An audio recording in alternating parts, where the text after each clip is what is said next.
Going to cover a few things today. Just get us started for the year. Just the first things we're doing more of an algebra review, just to kind of get things going back fresh in our heads for the year. And so let's talk about some of the basics that you have heard before, but just need a fresh reminder because it can really start off wrong if you're forgetting these things right off the bat. So first thing let's talk about looking there is order of operations. We know order of operations, right? PEMDAS, you've heard that. Please excuse my dear Aunt Sally, or people eat more donuts after school. However you remember that. But it talks about the order that you do things in the problem. Parentheses go first, or brackets, or anything that resembles a parentheses, and then exponents, and then multiply and divide are equal to each other. So that goes left to right, right? And then addition and subtraction are equal. So left to right. All right. So whichever one comes first in the math problem when you have nothing but addition and subtraction left. So let's look at an example. If we had 15 minus 7 plus 2 plus 15 divided by 3 times 6. Okay. What do we do first? We have no parentheses. We have no exponents. Multiply and divide. We have a divide and a multiply. So which do we do first? We just do left to right. So left to right, the first thing we have is a divide. So we have 15 minus 7, because we're not doing anything with those yet, plus 2, plus 15 divided by 3 is 5 times 6. Okay, so we've simplified that. And the next thing we have to do, again, we still have multiply and divide. We have this right here. So we have 15 minus 7 plus 2 plus 5 times 6 is 30. Now there's no more multiply and divide. So addition and subtraction is all that's left. So we just do it left to right. 15 minus 7 is 8. 8 plus 2 is 10. So all of that equals 40, 10 plus 30. So this simplifies down to just a straight 40. Right?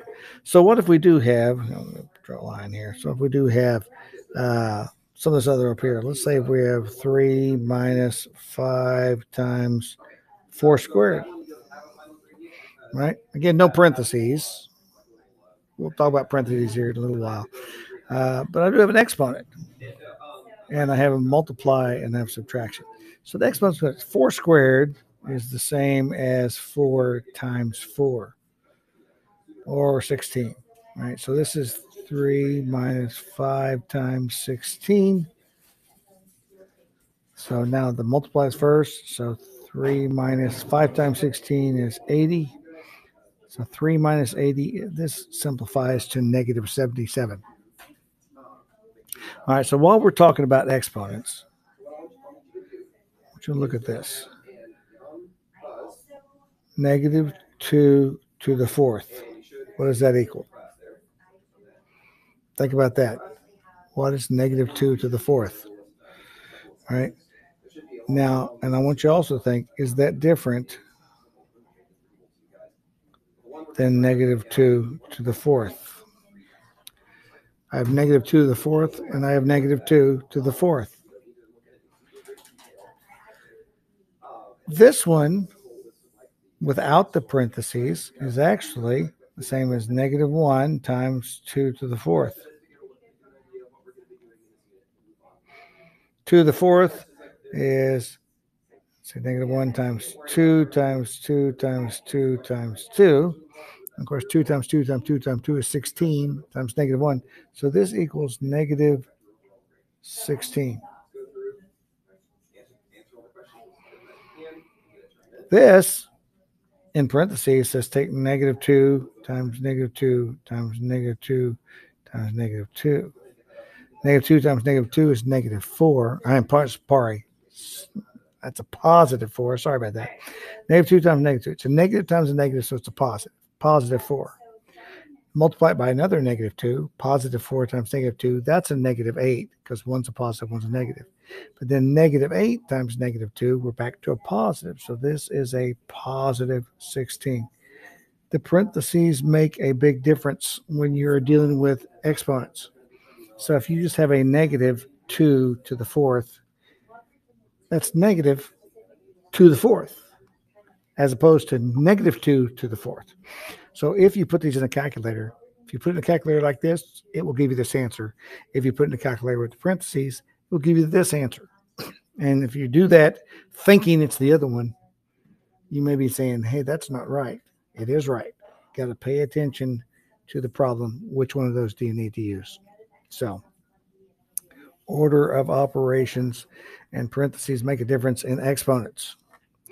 Other basic things in algebra review, solving for x. If we have x plus 6 equals negative 1, or if we have x minus 11 equals 2, or 3x equals 18, or we could have x divided by 7 equals 2.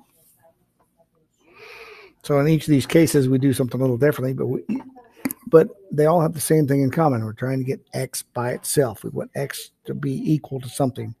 So since we're adding 6, we have to subtract 6 to get x by itself. And we have to do it from both sides, or we've changed the equation. So over here, x, this zeroes itself out, so it's just x. Negative 1 minus 6 more, negative 7. X equals negative 7. Negative 7 plus 6 equals negative 1. So that's correct if we substitute that back in. Here it's subtracting 11, so we've got to add 11 to both sides. X, that zeroes out. 2 plus 11 is 13. 13 minus 11 equals 2. Here it multiplies by 3, so we got to divide by 3 to get it by itself. All right, so x equals 6. 3 times 6 is 18. X divided by 7 equals 2. When we have a fraction, we need to get rid of the fraction. So if we multiply by whatever's on bottom, multiply both sides by 7, 7 divided by 7 is 1. So that leaves us just 1x. 2 times 7 is 14. So 14 divided by 7 equals 2. That's correct. So solving for x, just the very basics. What about when you're trying to solve for x in this case here? Or even this case here. What do you do with those? We've got x squared equals 9, or the square root of x equals 9. Two very different things, right? This, we're saying x squared equals 9. After we take x and multiply it by itself, it's going to equal 9. If we want to get x by itself here, we have to take the square root. That is the inverse function of that, right? Because if you add, you subtract, that's the inverse, that's the opposite. That's how you undo addition, is to subtract back. The way you undo multiplication is you divide, because those are inverse operations of each other. So if you square something, the square root is the inverse operation. So the square root of x squared just gets us back to x. The square root of 9, what is multiplied by itself to be 9? Right away you're thinking 3, but you're only half right, because there could be two answers. Negative 3 times negative 3 also is 9. So in this case, x squared is going to have two answers, 3 or negative 3. How about over here? Over here, we have the square root of x equals 9. What's the opposite of the square root? The inverse operation of that would be to square it. So if we take that and square it, and again, we have to do both sides, the square of the square root of x is x, and 9 squared is 81. 9 times 9. We don't have two answers this time. We're just squaring both of them. And anytime you square something, it's always going to be positive. You cannot multiply anything by itself and get a negative number. Because even if it's two negatives, when we multiply them by itself, we get a positive number. So,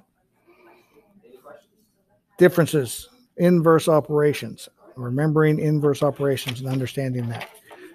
Also very important. All right, let's go back to an order of operations problem again, solving for x. And this time we're going to put some parentheses in there. So let's say we have 5x plus 2 equals, and I'm going to make it a little trickier because I'm going to put a variable on both sides. All right, there it is. It's a longer one. We've got x appearing 3 different times. Still, it's not that complicated if we just do it step by step. First is parentheses. All right, so we have to distribute that. 5 has to be multiplied by every term inside the parentheses. Remember, terms are separated by some kind of math function, either add, subtract, multiply, or divide. Two different terms. So 5 times x is 5x. 5 times 2 is positive 10. This side, again, we have two terms inside there. And we have a negative 2 out front being multiplied. Negative 2 times 3x is negative 6x. Negative 2 times negative 1 is a positive 2. And then we still have the 3x on the end that we've done nothing with. Now we look at it now, we have like terms on the same side of the equal sign. This is an x term, and that is an x term. So we can combine like terms. Over here, we've done nothing yet. Over here, we have negative 3x plus 3x. So negative 6x plus 3x. I don't know, did I say that right? Negative 6x plus 3x is a negative 3x plus 2 that we've done nothing. Now we're down to, we have one variable and one constant on each side of the equal sign. So we need to move all the variables one way and move the constants the other. So I'm going to go ahead and move the x's to the left, and I'll move the constants to the right. So if I want to move the constant, I subtract 10 from each side. And I can do the variable at the same time. If I add 3x to both sides, what's that give me? 3x and 5x added together is 8x. 10 minus 10, that zeroes out, it goes away. Negative 3x, add 3x to that, that zeroes out, goes away. Positive 2 minus 10, 8x equals negative 8.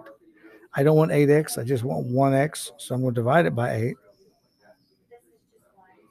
X equals negative 8 divided by positive 8, negative 1. All right, that's simply. Okay, what else do we talk about? Functions. Functions is in our first lesson. What is a function? Do you remember what a function is? If an expression, if an equation is a function, there's something very special about it, right? That means something in math. I'm going to put a table here. If we have an XY table, and I'm going to put in some numbers for it. Negative 2, negative 1, 1, and 2. And this is 3, 4, 6, and 7. Is that a function? Let me give you something to compare it to. We'll do another XY table. So if I have this, and I have 3, 4, 6, 7. There's only one difference in those two tables. Is over here I've got negative 2, negative 1, 1, 2. Over here I've got negative 2, negative 1 again, and 2. All right, and I'm going to do one more example over here. Something else to compare it to. XY table. I'm going to go negative 2, negative 1, 1, 2. I'm going to do 3, 4, 4, 7. Which of these are functions? Okay, you got to remember that. A function is defined, well, the math definition is in our text, and it's longer, but basically you have one y for each x, right? Each x only has one y value assigned to it, only one. So let's see. Negative 2, how many y's does it have? 1. It has 3. How many y's does negative 1 have? It has 1 y, 4. That one has 1 y. This is a function. Yes, this is a function. How about this one? Negative 2, how many y's does it have? 1. It has that one right there, 3. Negative 1, how many y's does it have? Negative 1 has 2 different y's because it appears twice. Negative 1 has 4, and it also has 6. It has 2 different y's. This is not a function. I don't have to look at even any further than that. As soon as I find one x that has 2 different y's attached to it, because I should be able to ask you, say, hey, if x is 2, what's y? And you say, 7. If x is negative 2, what is it? 3. If x is negative 1, what's y? And you have to go, well, I don't know. It's either 4 or 6. It could be either one. Then it's not a function. How about over here? Is this a function? Oh, right away you see those 2 4s, right? But if I ask you, if x is 1, what is y? You're going to say it's 4. Is there another answer for x is 1? No. But if I ask you if x is negative 1, what's y? And you'll say 4. Well, it's the same thing that 1 has, but still each of those x values only has one y. It happens to be the same y. They're sharing a y, but they each only have one y. So yes, this is a function because it only has one y attached. So that's the difference in there. When you're graphing something, it's easy to tell if it's a function or not. If the graph looks like, let's say it looks like this. I want to make even just kind of curvy graph, not just a linear graph. I'll make a curvy graph. Yes, because it passes the vertical line test. If I make a straight up and down vertical line, I'm only going to touch that graph. It doesn't matter where I do it. It only touches the graph in one place. That's the vertical line test, right? Vertical line test.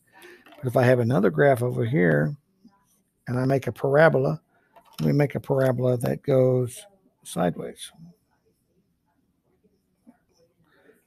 Okay, that's x equals y squared. X equals y squared graph.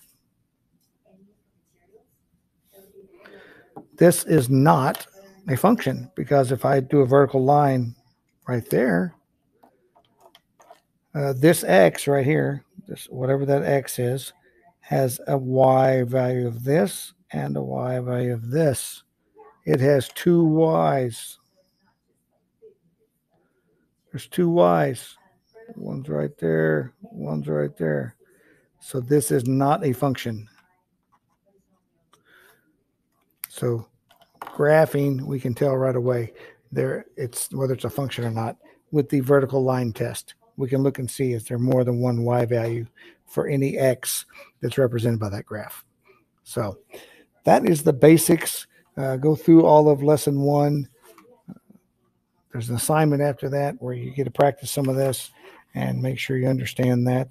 And then, lesson 1's due this week, and lesson 2 is due this week, which is what I cover in Wednesday's class. So there's a video for that as well, or will be. So check that out, and I will see you next time. Let's get out of here. Word to your multiples. Math, baby. We're learning math, baby.